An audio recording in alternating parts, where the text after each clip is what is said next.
Tu cherches 5, je cherche 4 en Narbonne, parlez.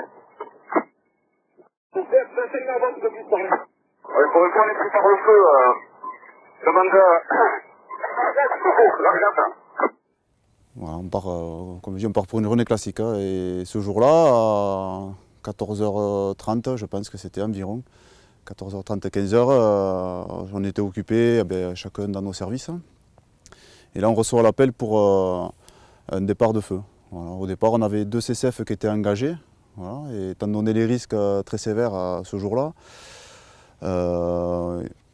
on savait plus ou moins qu'on partait sur quelque chose de sérieux. On a dès le départ l'information que le feu part en bordure ouest du massif de la Clappe.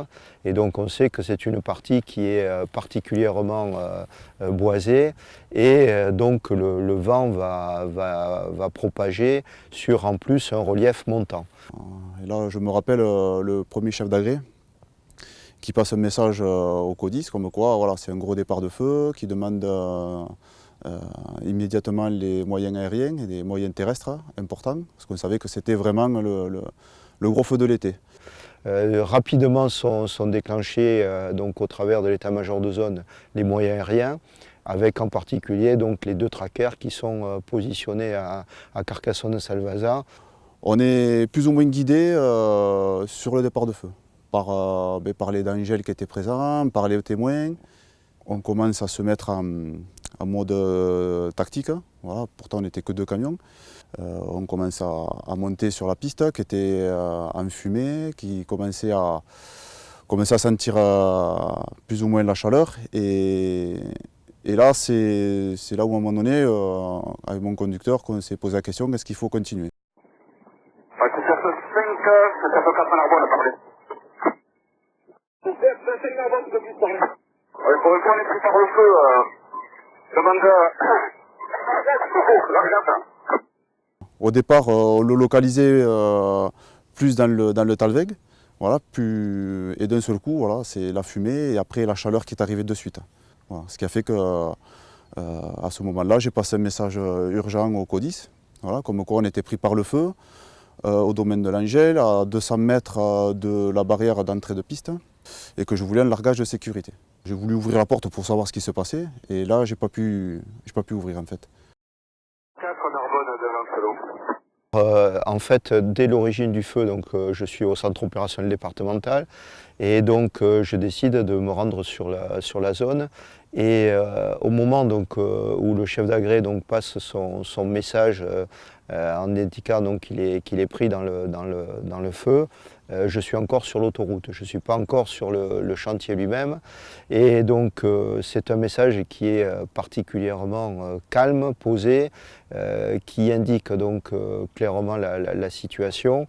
Et là, de toutes les expériences qu'on a pu avoir, que ce soit 2003 dans le Var, que ce soit dans les Bouches-du-Rhône précédemment, on sait que la seule zone de survie qui peut éventuellement être mise en œuvre, c'est le véhicule.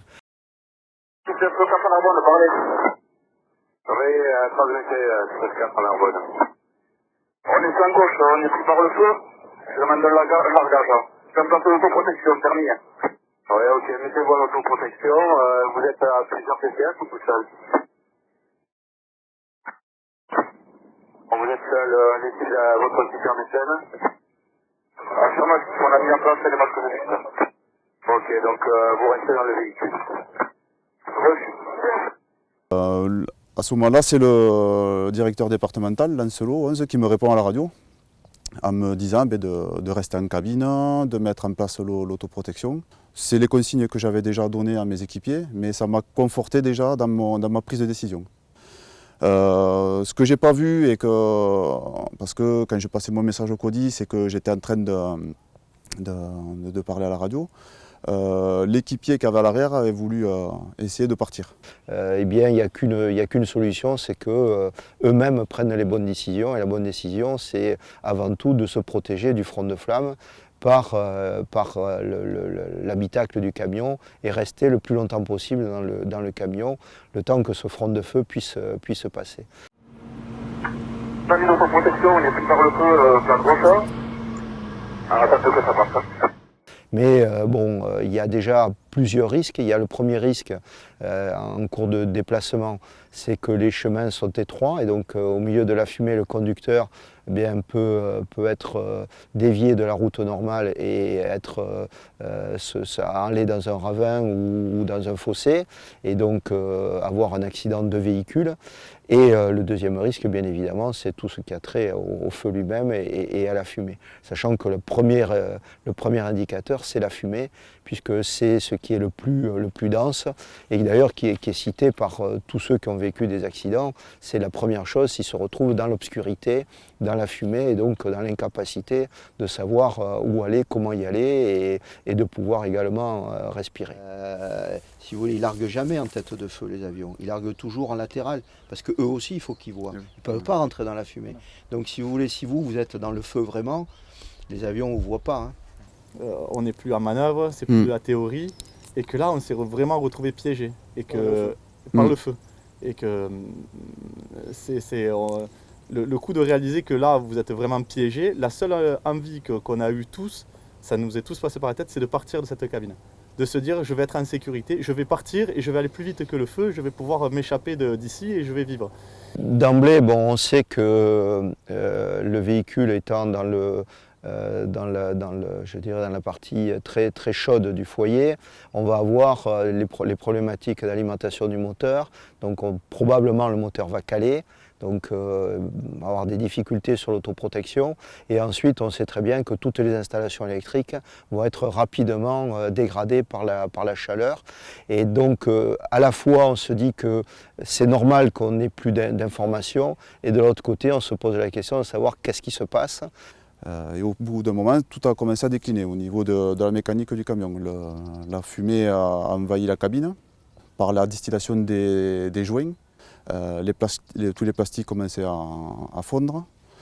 La fumée était à l'intérieur irrespirable et piquée parce que c'était plus c'était pas la fumée de l'extérieur directement, c'était la fumée de tout ce qui était joint, plastique qui était à l'intérieur du camion. À ce moment-là, le camion brûlait. Comment les personnels vont être vis-à-vis de cet événement-là et comment le sinistre va pouvoir se dérouler. Est-ce que le véhicule va résister? Est-ce que les vitres vont résister? Est-ce que tout ce qui est de combustible, en particulier les pneumatiques et la roue de secours, on sait que c'est très proche, donc ça dégage beaucoup de chaleur. Est-ce que tout ça va permettre malgré tout la survie de l'équipage? Donc beaucoup d'inquiétudes. Même si le message du chef d'agré à l'origine, la décision qu'il a pu prendre est la bonne, bon, on a quand même beaucoup d'inquiétudes sur le suivi. Le deuxième danger qu'on a eu à l'intérieur de la cabine, c'est la roue de secours qui était à l'arrière, qui était en feu et avait la virulence du vent et ça tournoyait. L'ambiance, les flammes venaient lécher la vitre parce que c'était encore des anciens camions. On n'avait pas l'autoprotection électrique et on avait des cabines qui étaient encore avec des vitres à l'arrière. Voilà, c'est une ancienne génération de camions. Le risque c'était, on avait peur que la vitre pète. C'était assez intense, les flammes elles étaient orange, rouge, et c'était vraiment impressionnant, on était dans la tempête de feu. Là, quand vous avez été pris dans la fumée, le fait de vous arrêter là où vous êtes, c'est super important ça. Oui. Parce que vous auriez... Ça tournait après, vous vous mettez dans le fossé, le véhicule est renversé, c'est plus pareil. Hein. C'est ce qui s'est passé dans le Var en 2003. Les 3 morts, ils se sont mis dans le fossé. Oui, c'est moi qui conduisais le CCF. C'était un 210. Voilà, je compose comme ça chaque fois. Donc on voit qu'ils sont sous-scellés.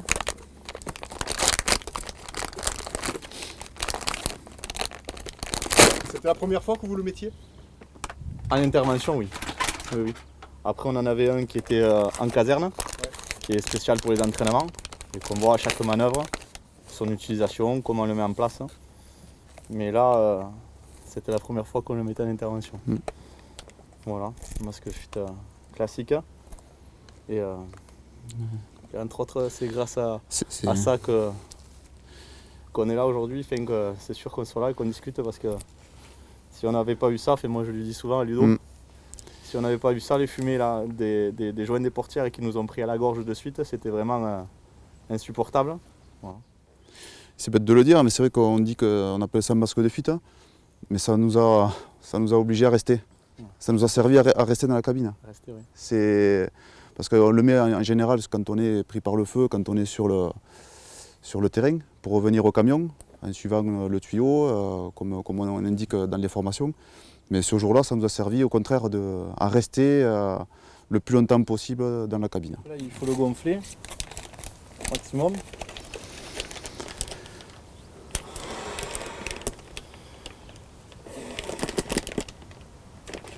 Voilà, une fois qu'il est gonflé, 2-3 normalement il y en a assez. Après il se met classique. Hein.